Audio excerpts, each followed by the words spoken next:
Tommy Boy. They needed a remix for Naughty by Nature's Craziest. And did that. That was like a big hit, big success. From there,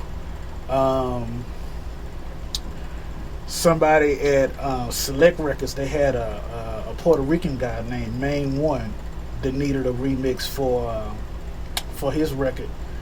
Done that with my homeboy Grizz.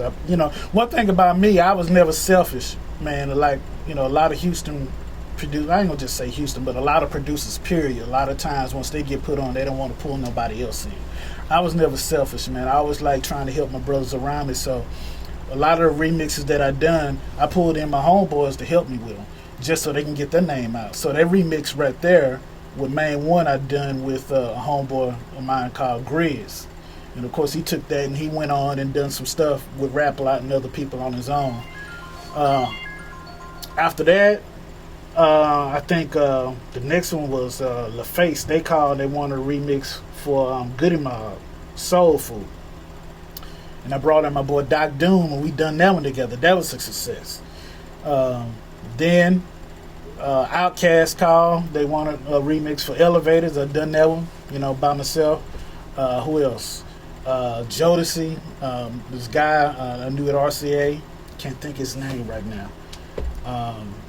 But it was Lil O's homeboy at the time because he gave Lil O a demo deal to do some work because Lil O was going to sign to MCA, and I think she actually got signed, but they never put the record out for whatever reason. But his homeboy called me and they said that Jodeci needed a remix for Get On Up.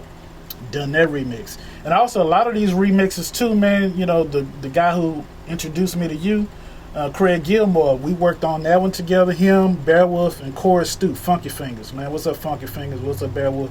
We worked on the Goody Mob record. We worked on the Outkast record. We worked on the Jodeci record.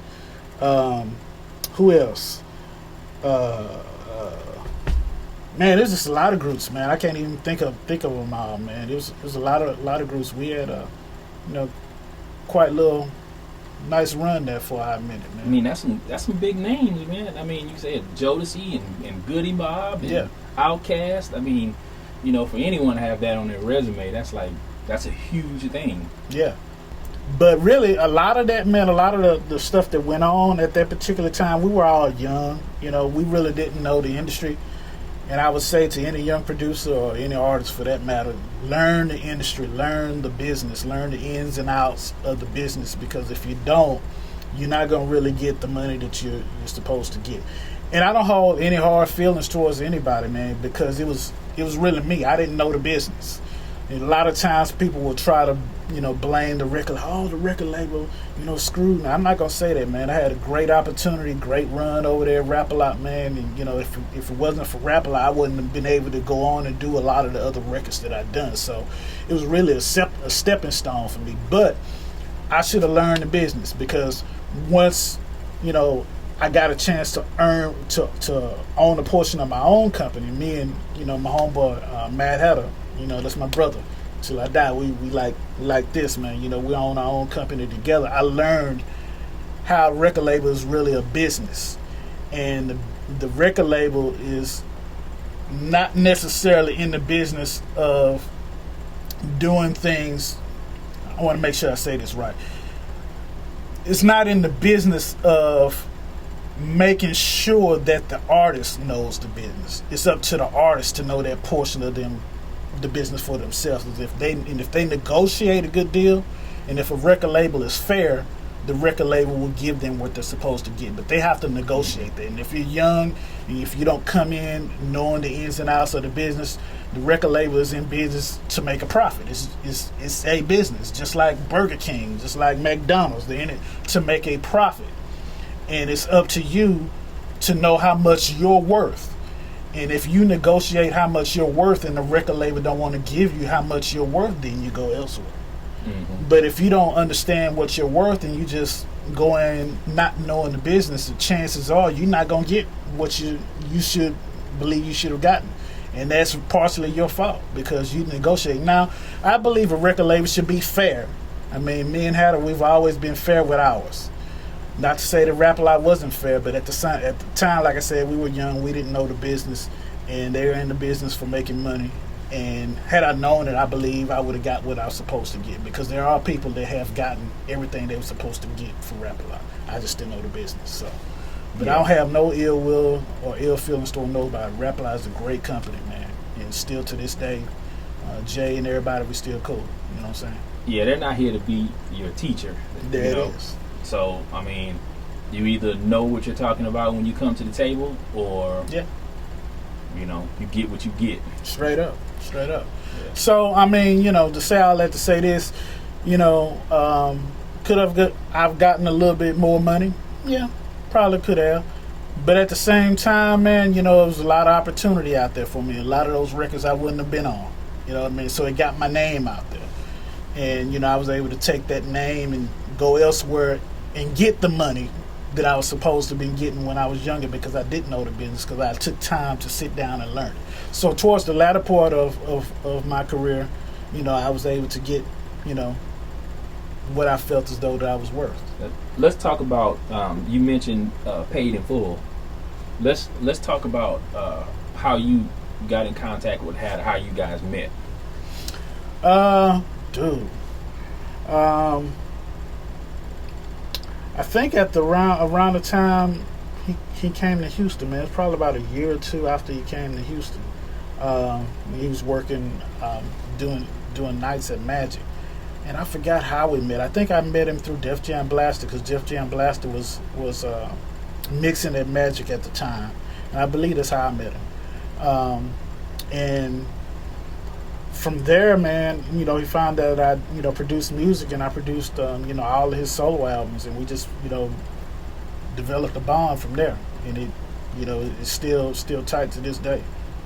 So how did you guys come to start a label together? It just kind of grew into that. It wasn't something that we really set out to do. You know, through me working together, you know, with him producing his solo albums, it just kind of grew. I had already had my own studio, and, you know, he would come over and work, and especially when we done, you know, one of our biggest records, Down South.